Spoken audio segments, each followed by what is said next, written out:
इयत्ता 10वी विषय राज्यशास्त्र पाठ 3 राजकीय पक्ष. आपण काय शिकणार आहोत?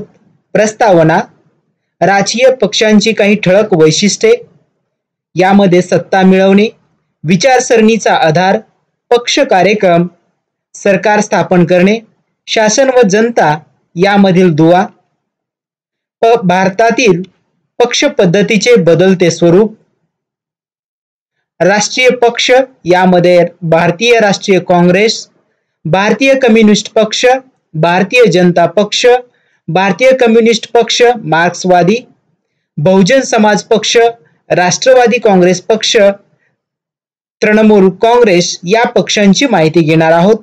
त्यानंतर प्रादेशिक पक्ष, भारतातील प्रादेशिक पक्षांचे बदलते स्वरूप, काही प्रमुख प्रादेशिक पक्ष आणि हेही जाणून घ्या.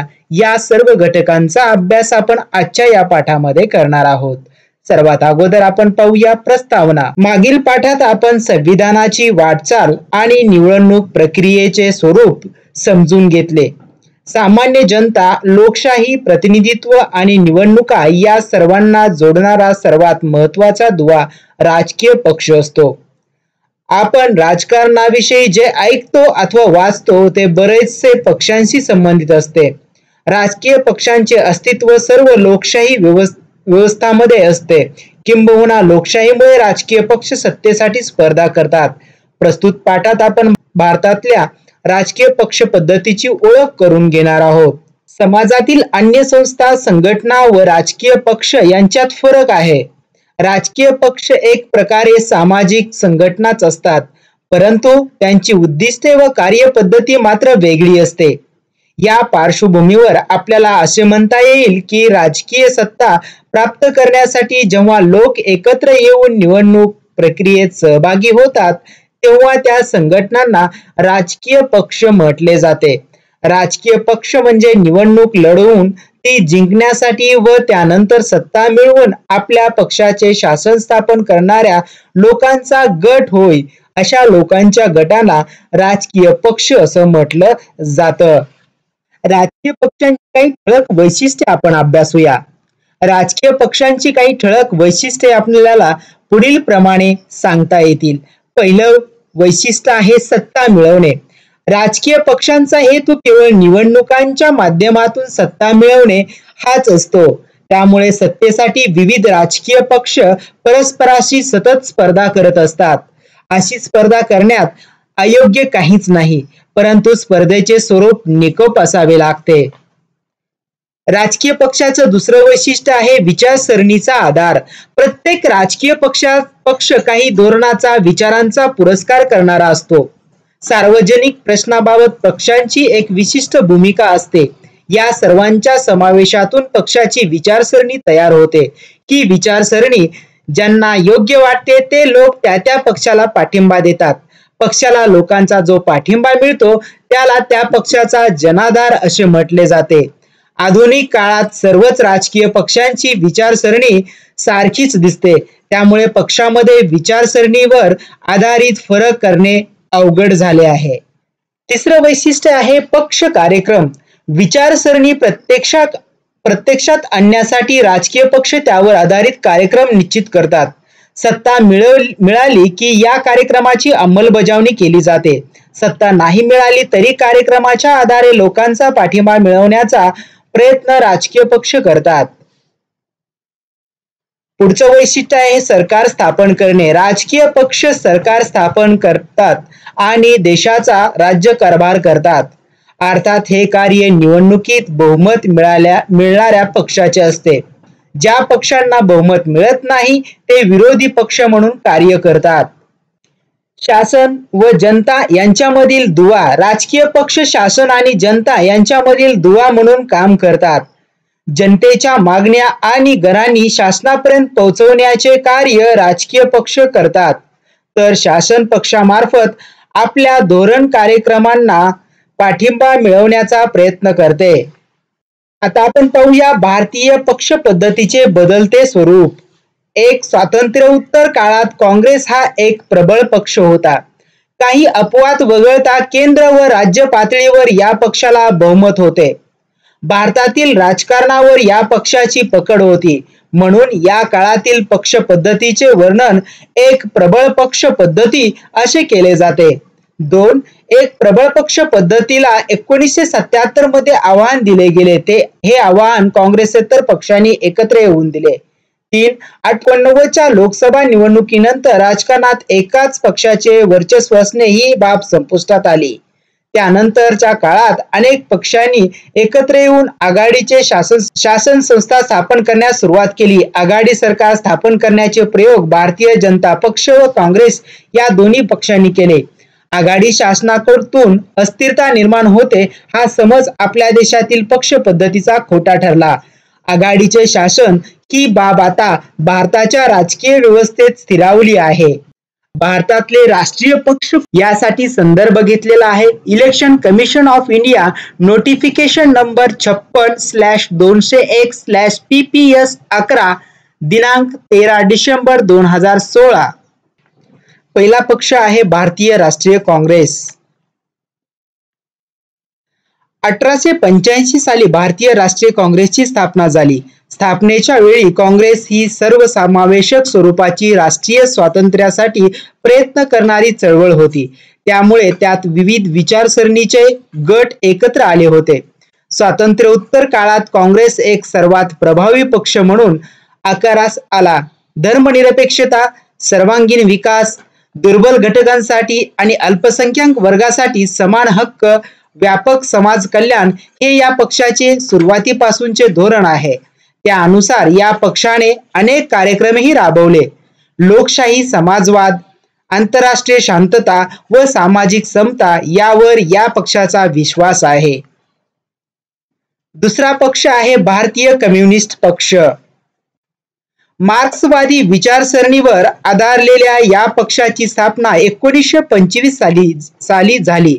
भारतातला हा एक जुना पक्ष आहे. मजूर, कष्टकरी वर्ग व कामगाराच्या हितासाठी हा पक्ष कार्य करतो. या पक्षाचा भांडवलशाहीला विरोध आहे.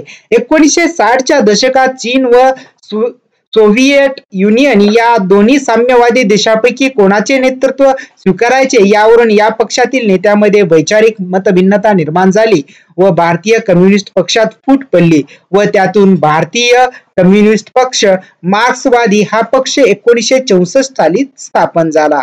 पुढचा पक्ष आहे भारतीय जनता पक्ष, बीजेपी. भारतीय जनता पक्ष हा राष्ट्रीय स्तरावरील एक महत्त्वाचा पक्ष आहे. भारतीय जनसंघ हा पक्ष 1951 मध्ये स्थापन झाला. 1977 मध्ये स्थापन झालेल्या जनता पक्षात भारतीय जनसंघ विलीन झाला. परंतु जनता पक्षाचे हे स्वरूप फार काळ टिकले नाही.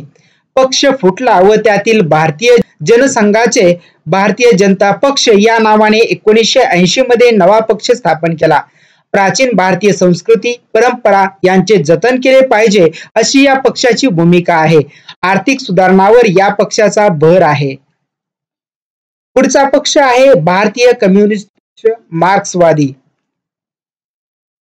समाजवाद, धर्मनिरपेक्षता आणि लोकशाही यांचा हा पक्ष पुरस्कार करतो. साम्राज्यवादास या पक्षाचा विरोध आहे. कामगार, शेतकरी, शेतमजूर यांच्या हितसंबंधाची जपणूक करणे हे या पक्षाचे धोरण आहे. पाचवा पक्ष आहे बहुजन समाज पक्ष. बहुजन समाज पक्ष हा समाजवादी विचारसरणीचा पक्ष आहे. बहुजनाचे हित हे या पक्षाचे उद्दिष्ट असून 1984 साली या पक्षाची स्थापना झाली. दलित, आदिवासी, इतर मागासवर्गीय आणि अल्पसंख्याक यांचा समावेश बहुजन या शब्दात होतो. बहुजन समाजाला सत्ता मिळवून देणे हे या पक्षाचे उद्दिष्ट आहे. पुढचा पक्ष आहे राष्ट्रवादी काँग्रेस पक्ष. काँग्रेसमधून बाहेर पडून राष्ट्रवादी काँग्रेस पक्षाची स्थापना 1999 मध्ये झाली. लोकशाही, समता, धर्मनिरपेक्षता या मूल्यावर पक्षाचा विश्वास आहे. काँग्रेस पक्षाबरोबर युती करून हा पक्ष 1999 ते 2014 पर्यंत महाराष्ट्रात सत्तेवर होता.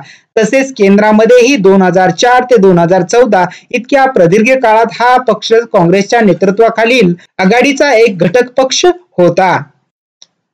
तृणमूल काँग्रेस. ऑल इंडिया तृणमूल काँग्रेस या पक्षाची स्थापना 1998 मध्ये झाली.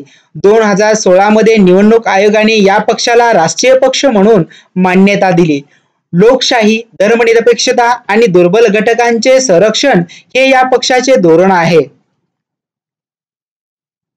असे हे 7 महत्वाचे पक्ष.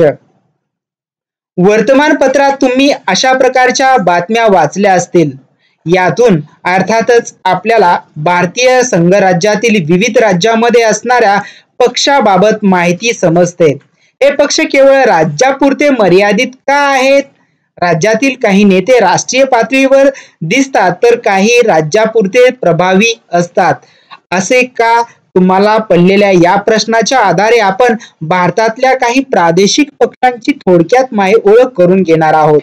भारताच्या 4ही दिशांच्या राज्यामध्ये काही प्रातिनिधिक पक्षांचा आपण येथे विचार करणार आहोत. भारताच्या विविध प्रदेशात विविध भाषा बोलणारे आणि परंपरा, संस्कृती यांच्यातही विविधता असणारे लोक आहेत. प्रदेश आणि त्यांची एक स्वतंत्र भाषा असे चित्र आपल्याला दिसते. प्रदेशांच्या भौगोलिक स्वरूपातही विविधता आहे. महाराष्ट्रातील विविध भौगोलिक प्रदेशाचा तुम्ही अभ्यास केला आहे. महाराष्ट्र जसा मध्य प्रदेश किंवा कर्नाटक यांच्यापेक्षा वेगळा आहे, त्याचप्रमाणे महाराष्ट्रातही भौगोलिक सांस्कृतिक विविधता दिसते. आपली भाषा, आपला प्रदेश यांच्याविषयी आत्मीयतेची भावना निर्माण होऊन काही काळानंतर तिच्याबाबत अस्मिता निर्माण होऊ लागली की त्यातून प्रादेशिकता निर्माण होते. लोक आपल्या प्रदेशाच्या हिताचा व विकासाचा प्राधान्याने विचार करू लागतात. आपली भाषा, आपले साहित्य, परंपरा, सामाजिक सुधारणांचा इतिहास, शैक्षणिक व सांस्कृतिक चळवळी इत्यादी बाबत अभिमान वाटू लागतो व त्यातून भाषिक अस्मिता प्रबळ होऊ लागते. आपल्या प्रदेशाचा विकास व्हावा, तेथील साधन सामुग्री व रोजगाराच्या संधीवर आपला हक्क असावा, या भावनेतून प्रादेशिक अस्मिता आकारास येऊ लागते. अशा प्रकारच्या भाषिक, प्रादेशिक, सांस्कृतिक व त्याच्याशी संलग्न अस्मिता संघटित झाल्या की त्यातून प्रादेशिकतेची भावना बळावते. त्यातून काही वेळेस स्वतंत्र राजकीय पक्ष अस्तित्वात येतात तर काही वेळेस विविध दबाव गट, चळवळी निर्माण होतात. या सर्वांचा हेतू एकच असतो व तो म्हणजे आपल्या प्रदेशाच्या हितसंबंधाचे जतन करणे. आता काही महत्वाचे प्रादेशिक पक्ष आणि त्या संबंधीची आपण माहिती पाहूया. विशिष्ट प्रदेशाच्या वेगवेगळ्या अभिमान बाळगणारे आणि त्याचा विकास व्हावा म्हणून सत्तेच्या स्पर्धेत उतरणाऱ्या राजकीय गटांना प्रादेशिक पक्ष म्हणतात. त्यांचा प्रभाव त्या प्रदेशापुरता मर्यादित असतो. तरीही आपल्या प्रदेशात प्रभावी भूमिका घेऊन ते राष्ट्रीय राजकारणावर आपली छाप पाडतात. प्रादेशिक पक्ष प्रादेशिक समस्यांना प्राधान्य देतात. आपल्या प्रदेशाचा विकास करण्यासाठी त्यांना केवळ अधिकाराऐवजी स्वायत्तता आवश्यक वाटते. संघ शासनाला सहकार्य करत आपले स्वायत्ततेचे क्षेत्र अबाधित ठेवण्याचा प्रादेशिक पक्ष प्रयत्न करतात. तसेच प्रादेशिक समस्या प्रादेशिक पातळीवरच हाताळाव्यात. सत्ता ही त्या प्रदेशातील व्यक्तींच्याच हाती असावी. प्रशासनात आणि व्यवसायामध्ये त्या प्रदेशाच्या रहिवाशांना अग्रक्रम दिला जावा असा आग्रह प्रादेशिक पक्षांचा असतो. प्रादेशिक पक्षांचे बदलते स्वरूप. स्वातंत्र्योत्तर काळापासून भारतात प्रादेशिक पक्ष अस्तित्वात आहे, परंतु त्याच्या स्वरूपात आणि भूमिकेत मात्र महत्वाचे बदल झाल्याचे दिसते. असे कोणकोणते बदल झालेले आहेत ते बदल आपण अभ्यासूया. पहिला बदल आहे, सुरुवातीच्या काळात प्रादेशिक अस्मितामधून काही फुटीर चळवळी निर्माण झाल्या. स्वतंत्र, खलिस्तान, द्रविड स्थान अशा मागण्याच्या हेतू संघराज्यातून बाहेर पडून स्वतंत्र देश निर्माण करण्याचा होता. पंजाब, तमिळनाडू, जम्मू आणि काश्मीर या राज्यातील प्रादेशिक पक्षाची उदाहरणे या संदर्भात देता येतील. 2. प्रादेशिक पक्षांच्या भूमिका हळूहळू बदलू लागल्या. स्वतंत्र राज्याच्या मागणीऐवजी त्यांना अधिक स्वायत्तता मिळावी म्हणून प्रयत्न सुरू केले. हा प्रादेशिक पक्षांच्या विकासातील दुसरा टप्पा होय. या टप्प्यांची सुरुवात साधारणतः 1990 नंतर झाली. 3. आपल्या प्रदेशाच्या विकासासाठी आपल्या प्रदेशातील रहिवाशांना राज्यात आणि केंद्रात सत्ता मिळावी अशी भूमिका प्रादेशिक पक्ष आता घेऊ लागले. उदाहरणार्थ शिवसेना, तेलुगू देसम इत्यादी पक्ष. 4. ईशान्य भारतातील प्रादेशिक पक्षांच्या विकासाचा एक वेगळा कल दिसतो. या प्रदेशातील राजकीय पक्षांनी फुटीरतेच्या मागण्या सोडून दिल्या व त्यांनी स्वायत्ततेची मागणी करण्यास सुरुवात केली. ईशान्य भारतातील सर्व प्रादेशिक पक्ष टप्प्याटप्प्याने मुख्य राष्ट्रीय प्रवाहात येत आहेत. थोडक्यात सांगायचे झाल्यास भारतातील प्रादेशिक पक्षाचा प्रवास फुटीरता, स्वायत्तता आणि मुख्य राष्ट्रीय प्रवाहात सामील होणे अशा टप्प्यामधून झाला आहे. तसेच राष्ट्रीय राजकारणातही त्यांचा प्रभाव वाढला असून आघाडीचे शासन हा त्याचा एक परिणाम आहे. भारतात अनेक प्रादेशिक पक्ष आहेत. सर्व पक्षांची माहिती येथे घेणे शक्य नाही. म्हणून आपण भारताच्या पूर्व, पश्चिम, दक्षिण आणि उत्तर अशा क्षेत्रातील काही प्रातिनिधिक पक्षांची ओळख करून घेऊया. पहिला पक्ष आहे शिवसेना. महाराष्ट्रातील राजकीय पक्ष असून 1966 मध्ये या पक्षाची स्थापना झाली. मराठी माणसाच्या हक्काची जपणूक, मराठी भाषेचे संवर्धन, परप्रांतीयांना विरोध अशी या पक्षाची उद्दिष्टे सांगता येतील. 1995 मध्ये भारतीय जनता पक्षाची युती करून शिवसेना हा पक्ष सर्वप्रथम महाराष्ट्रात सत्तेवर आला. 2014च्या निवडणुकीनंतर महाराष्ट्रात भाजपासोबत सत्तेत सहभागी झाला. दुसरा पक्ष आहे शिरोमणी अकाली दल. पंजाबमधील महत्वाचा प्रादेशिक पक्ष असून या पक्षाची स्थापना 1920 मध्ये झाली. धार्मिक व प्रादेशिक अस्मिता जोपासण्यास प्राधान्य हे या पक्षाची उद्दिष्टे सांगता येतील. पंजाबमध्ये अनेक वर्ष हा पक्ष सत्तेवर आहे. पुढचा पक्ष आहे जम्मू आणि काश्मीर नॅशनल कॉन्फरन्स. काश्मीरमधील प्रमुख प्रादेशिक पक्ष 1932 साली या पक्षाची स्थापना झाली होती. काश्मीरी जनतेच्या हितसंबंधाचा पाठपुरावा, स्वायत्तता जोपासण्यासाठी प्रयत्नशील अशी उद्दिष्ट या पक्षाची सांगता येतील. पुढचा पक्ष आहे आसाम गण परिषद. सरकार बरोबरील वाटाघाटीतून 1985 मध्ये आसाम करार, 1985 मध्ये आसाम गण परिषद या पक्षाची स्थापना झाली. निर्वासिताचे प्रश्न सोडवणे, आसामचे सांस्कृतिक, भाषिक व सामाजिक वेगळेपण जपणे, आर्थिक विकासासाठी प्रयत्न करणे अशी काही प्रमुख उद्दिष्टे या पक्षाची सांगता येतील. गेली अनेक वर्ष आसाममध्ये सत्ताधारी पक्ष म्हणून आसाम गण परिषद कार्यरत आहे. पुढचा पक्ष आहे द्रविड मुन्नेत्र कळघम. 1920 मधल्या जस्टिस पार्टी या ब्रह्मनेत्र चळवळीचे रूपांतर द्रविड मुन्नेत्र कळघम या राजकीय पक्षात झाले. 1944 मध्ये जस्टिस पार्टी द्रविड कळघम म्हणून ओळखली जाऊ लागली. 1949 मध्ये यातून एक गट बाहेर पडला व त्या गटाने द्रविड मुन्नेत्र कळघम पक्ष स्थापन केला. त्यातूनही बाहेर पडलेल्या एका गटाने ऑल इंडिया अण्णा द्रविड मुन्नेत्र कळघम या पक्षाची 1972 मध्ये स्थापना केली. तमिळ अस्मिता जोपासण्याचे प्रयत्न, केंद्राच्या आघाडीतही काही काळ सहभाग, सर्व स्तरावरील मतदारांचा पक्षाला पाठिंबा, सत्तेत दीर्घकाळ राहिल्याने अनेक उपाययोजना राबविल्या. हेही जाणून घ्या. राष्ट्रीय पक्ष आणि प्रादेशिक पक्ष कोणाला म्हणतात? राष्ट्रीय पक्ष म्हणून मान्यता मिळवण्यासाठी निवडणूक आयोगाने स्पष्ट केलेल्या पुढील निकषांची पूर्तता व्हावी लागते. 1. 4 किंवा अधिक राज्यामध्ये लोकसभा किंवा विधानसभेच्या मागील निवडणुकीत किमान 6% वैध मते मिळवणे आवश्यक असते. तसेच मागील निवडणुकीत कोणत्याही राज्यातून अथवा राज्यामधून किमान 4 सदस्य लोकसभेवर निवडून आले पाहिजेत किंवा ब. एकूण लोकसभा मतदारसंघाच्या किमान 2% मतदारामधून तसेच किमान 3 राज्यामधून उमेदवार निवडून येणे आवश्यक असते.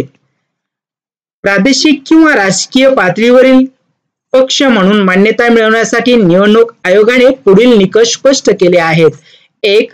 लोकसभा किंवा विधानसभेच्या मागील निवडणुकीत किमान 6% मते मिळवणे किंवा किमान 2 सदस्य विधानसभेवर निवडून येणे आवश्यक असते किंवा विधानसभेच्या एकूण सदस्य संख्येच्या किमान 3% जागा किंवा 3 जागा प्राप्त करणे आवश्यक आहे. आपण काय शिकलो? राजकीय पक्षांची वैशिष्ट्ये, भारतीय पद्धतीचे बदलते स्वरूप, राष्ट्रीय पक्ष, प्रादेशिक पक्ष, राष्ट्रीय प्रादेशिक पक्षांचे बदलते स्वरूप, काही प्रमुख प्रादेशिक पक्ष आणि हेही जाणून घ्या. या सर्व घटकांचा अभ्यास आपण आजच्या पाठामध्ये केला. धन्यवाद.